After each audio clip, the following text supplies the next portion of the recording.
Previous year question paper பார்த்துட்டு வரோம். Already நான் 2 வீடியோ போட்டுட்டேன். இப்போ 3rd வீடியோ போட போகிறோம். அதோட கண்டினியூஷன் தான். லாஸ்ட்டாக நம்ம இந்த கொஷின் தான் பார்த்தோம்.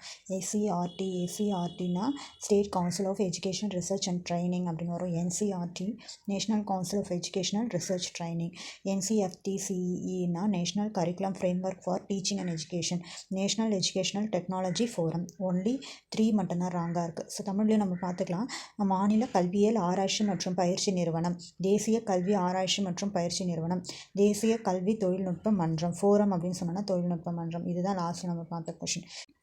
அடுத்தது national commission on farmers was constituted on February 10, 2004 under the chairman of MS Swaminathan. Need for a committee to review the status of rural small farmers in India. விவசாயிகள் தேசிய ஆணையம் பேரா MS சுவாமிநாதன் தலைமையில் February 10, 2004 அமைக்கப்பட்டது. அப்படின்றது தப்பு. இந்தியாவின் கிராமப்புற சிறு விவசாயிகளின் நிலையை ஆய்வு செய்ய ஒரு குழு தேவைப்பட்டது. அடுத்த கொஸ்டின், வட்டி விகிதம் உயர்த்தப்பட்டால் அதன் உடனடி விளைவு என்னவாக இருக்கும்னா வங்கி வைப்பு தொகை மற்றும் கடன் வட்டி விகிதம் அதிகரிப்பு. இங்கிலீஷில் படிச்சுக்கலாம். If the bank rate is raised, வட்டி வீதம் அதிகரிக்கப்பட்டால் its immediate effect is to cause an increase in banks deposit and lending rates. வட்டி விகிதம் உயர்த்தப்பட்டால் அதன் உடனடி விளைவாக என்ன இருக்கும்? பேங்க்கோடைய வட்டி விகிதம் அதிகரிச்சதுன்னா நிறைய வட்டி தராங்க அப்படின்றதுக்காக நிறைய பேர் என்ன பண்ணுவாங்க, வைப்பு தொகை பேங்க்கில் டெபாசிட் நிறைய நடக்கும். அடுத்தது தேசிய மனித உரிமைகள் ஆணையம். சரியான இணையை தேர்ந்து. சமூக நீதி மற்றும் அதிகாரம் அளித்தல் அமைச்சகம், மத்திய தகவல் ஆணையம், மத்திய கண்காணிப்பு ஆணையம், உள்துறை அமைச்சகம், மாநிலங்களுக்கிடையேயான மன்றம் அப்படின்னு சொல்கிறாங்க. 2, 4 மட்டும்தான் சரியாக இருக்கும். 2, 4 மட்டும் சரியாக இருக்குது. 2, 4 சரினா மத்திய தகவல் ஆணையம் அப்படின்னு சொன்னா பணியாளர் அமைச்சகம், மாநிலங்களுக்கிடையேயான மன்றம் உள்துறை அமைச்சகம். இது 2 தான் சரி. Next, reservation on municipality and which is related to articles. First question பார்த்தோன்னா reservation of seats. Reservation of சீட்ஸ்னா 243 article 243T, article 243T reservation of seats. Next, disqualification of membership. Disqualification of membership அப்படின்னு சொன்னோன்னா 243B முனிசிபாலிட்டியில். Next, power and responsibility of municipalities. Power and responsibility of municipalities 243W. Next, finance commission. அதாவது finance commission 243Y பற்றிய பொருள் அதோடைய சட்டப்பிரிவு. இடஒதுக்கீடு பற்றி குறிப்பிட்ட ரிசர்வேஷன் தானே. Reservation of seats 243T. Reservation of seats 243T. ஒதுக்கீடு 243T. நெக்ஸ்ட், உறுப்பினர்களின் தகுதி நீக்கம். உறுப்பினர்களின் தகுதி நீக்கம் 243V. நகராட்சிகளின் அதிகாரம் மற்றும் பொறுப்பு. நகராட்சிகளின் அதிகாரம் மற்றும் பொறுப்பு. ஒரு வீடுன்னு எடுத்துக்கிட்டோன்னா அதிகாரம் யார்கிட்ட இருக்கும்? மோஸ்ட்லி நிறைய வீட்டில் ஒய்ஃப் கிட்ட இருக்கும். பொறுப்பாக யார் பார்த்துப்பாங்க? வீட்டை ஒய்ஃப் தான், அதாவது ஒரு உமன் தான் பார்த்துப்பாங்க அப்படின்ற மாதிரி ஞாபகம் வச்சுக்கலாம். So 243W. நகராட்சியோட அதிகாரம் பொறுப்பு 243W. வீட்டுக்கும் அதிகாரம் பொறுப்பு யார்கிட்ட இருக்கும்? மோஸ்ட்லி 243W கிட்ட தான் இருக்கும் அப்படின்னு ஞாபகம் வச்சுக்கலாம். நெக்ஸ்ட் நீதிக்குழு. நீதிக்குழு அப்படின்னு சொன்னால் ஃபைனான்ஸ் கமிஷன். அது 243Y. Y 243Y. நெக்ஸ்ட், வழிகாட்டு நெறிமுறைகள் பற்றி கீழ்கண்ட இணைகளில் தவறான இணையை தேர்ந்தெடுக்க. ஸோ எது தப்பு அப்படின்னு சொல்லணும். 3, 4 தான் தப்பாக இருக்கான். பார்ப்போம். ஏழைகளுக்கான இலவச சட்ட உதவி. ஏழைகளுக்கான இலவச சட்ட உதவி 42வது சட்ட திருத்தம் இருக்குது. ஏழைகளுக்கான இலவச சட்ட உதவி 42வது சட்ட திருத்தம். வருமானத்தில் காணப்படும் ஏற்றத்தாழ்வுகளை குறைத்தல் 44வது சட்ட திருத்தம். கூட்டுறவு சங்கங்கள் 86வது சட்ட திருத்தம். காடு மற்றும் வன உயிரி பாதுகாப்பு. ஸோ 3, 4 தான் தப்பு, மீதி எல்லாமே கரெக்டு. அப்படி பார்த்தோன்னா ஏழைகளுக்கான இலவச சட்ட உதவி அப்படின்னு சொல்கிறோம்ல, அது 42வது சட்ட திருத்தம். வருமானத்தில் காணப்படும் ஏற்றத்தாழ்வுகளை குறைத்தல் 44வது சட்ட திருத்தம். அடுத்தது சரியான விடையை தேர்ந்தெடுக்க. சரியான விடையை தேர்ந்தெடுக்க மக்கள் இறைமை கோட்பாடின் அடிப்படையானது. வயது வந்தோர் வாக்குரிமை, பிரதிநிதித்துவ குடியாட்சி, மக்கள் விருப்பம், பொறுப்பு அரசாங்கம். இந்த 4 பாயிண்ட் கொடுத்தாங்க. எது சரியாக இருக்கும்? மக்கள் விருப்பம் தான். மக்கள் இறைமை கோட்பாடு அப்படின்னு சொன்னால் மக்கள் விருப்பம் மக்கள் கோட்பாடின் அடிப்படையானது. இறைமைனா sovereignty. The principal of popular sovereignty is the will of the people. The building Kalyan mandapas was notable future of the temple construction in the kingdom of. கல்யாண மண்டப கட்டடக்கலை அமைப்பானது ஒரு குறிப்பிடத்தக்க அமைப்பாக இவர்களின் காலத்திலிருந்து கோவில் கட்டட அமைப்பில் காணப்பட்டது. யாருடைய காலத்துலனா விஜயநகரர்களுடைய காலத்தில் தான். கல்யாண மண்டபம்னா விஜயநகர காலகட்டத்தில் தான். Dash was the first Anglican church built India. இந்தியாவில் முதலாவதாக கட்டப்பட்ட ஆங்கிலிக்கன் தேவாலயம் டேஷ் ஆகும். புனித மேரி தேவாலயம். ஸோ புனித மேரி தேவாலயம் தான் ஆங்கிலிக்கன் தேவாலயம். இந்தியாவில் முதலாக கட்டப்பட்ட Anglican church built in India. Saint Mary church, புனித மேரி தேவாலயம்.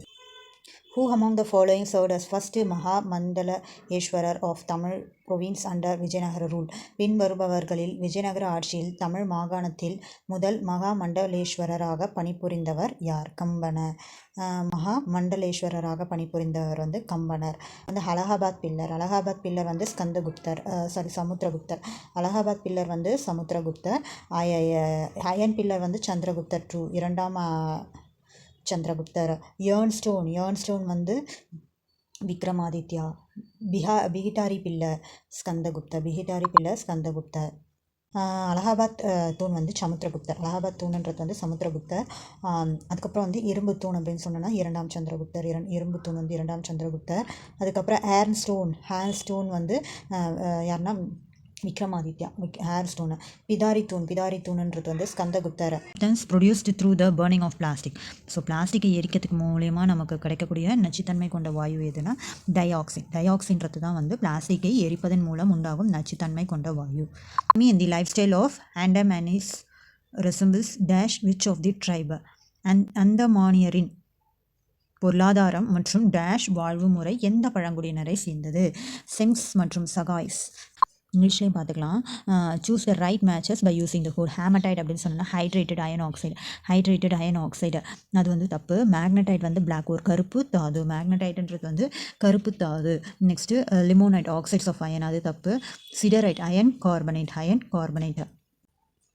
கவர்மெண்ட், இதுவும் தப்பு. MNRE the ministry of new and renewable energy. MNREன்றது வந்து the ministry of new and renewable energy. MNRE. Consumer that feed at all levels are. ஒரு சுற்றுச்சூழல் அமைப்பில் அனைத்து நிலைகளிலும் உணவளிக்கும் நுகர்வோர் ஒட்டுண்ணிகள், அழுகிய பொருட்களை தின்று வாழ்பவை மற்றும் சிதைப்பவர்கள். ஒரு சுற்றுச்சூழல் அமைப்பில் அனைத்து நிலைகளிலும் உணவளிக்கும் நுகர்வோர் ஒட்டுண்ணிகள், அழுகிய பொருட்களை தின்று வாழ்பவை மற்றும் சிதைப்பவர்கள். நெக்ஸ்ட் பீர்பால் சஹானி தொல் தாவரவியல் நிறுவனம் அமைந்துள்ள இடம் எதுனா லக்னோவில் தான் அமைஞ்சிருக்கு. பீர்பால் சஹானி தொல் தாவரவியல் நிறுவனம் அமைந்துள்ள இடம் லக்னோ. கீழ்காணும் கூற்றில் எது சரி அப்படின்னு கேட்டிருக்காங்க. Ophiopluteus larva free swimming larva. Doliolaria larva is free swimming larva. என்ன கொடுத்துருக்காங்க? ஓபியோ ஃப்ளிட்டியாசிஸ் தன்னிச்சையாக நீந்தி வாழும் ஒரு இளம் உயிரி லார்வா. டோலியோ லாரியா தன்னிச்சையாக நீந்தி வாழும் ஒரு இளம் உயிரி. ஸோ ரெண்டுமே கரெக்ட். போத் 1 and 2 ஆர் கரெக்டாக. Lead arsenate is used for insecticide. Lead ஆர்சினேட்டோடைய பயன்பாடு என்னென்னா பூச்சிக்கொல்லியாக பயன்படுது. லெட் ஆர்சினேட்ன்றது வந்து லெட்னா chemical name PB. Which characteristics are correct about Sarvodaya? Sarvodaya society is free from political dictatorship. Next, Sarvodaya society is self-regulated, self-managed in small communities. Sarvodaya society involves the idea of strongly built Gram Swaraj. There is almost self-sufficiency in each village. Sarvodaya society require maximum politics and strong armed force. So இதில் பார்த்தோன்னா எது கரெக்ட்னா ஒன்று correct, 2 correct, 3 correct, 4 correct. தமிழில் பார்க்கலாம். உடைய குணாதிசயங்கள் பற்றி சரியான கூற்றுகளை தேர்வு செய்க அப்படின்னு கேட்டிருக்காங்க. சர்வோதயா சமூகம் அரசியல் சர்வாதிகாரத்திலிருந்து விடுபட்டுள்ளது. சர்வோதயா சமூகம் சுய ஒழுங்குமுறை சிறிய சமூகங்களில் சுயமாக நிர்வகிக்கப்படுகிறது. சர்வோதய சமூகம் வலுவாக கட்டமைக்கப்பட்ட கிராம் ஸ்வராஜ் யோசனையை உள்ளடக்கியது. ஒவ்வொரு கிராமம் உள்ளது, கிட்டத்தட்ட தன்னிறைவு உள்ளது. பாயிண்ட் தான் first, second, third, fourth. Next பார்ட்டில் வரும். இது வந்து பார்ட் 3 வீடியோ இருக்கும். இதுக்கு முன்னாடி 2 பார்ட் போட்டுருக்கேன். ஸோ டிஸ்கிரிப்ஷன் பாக்ஸில் லிங்க் இருக்குது. பார்ட் 1 பார்த்து இது பார்ட் 3 வீடியோ. இதோட கண்டினியூஷன் வந்து நெக்ஸ்ட் வீடியோவில் பார்க்கலாம். Thank you.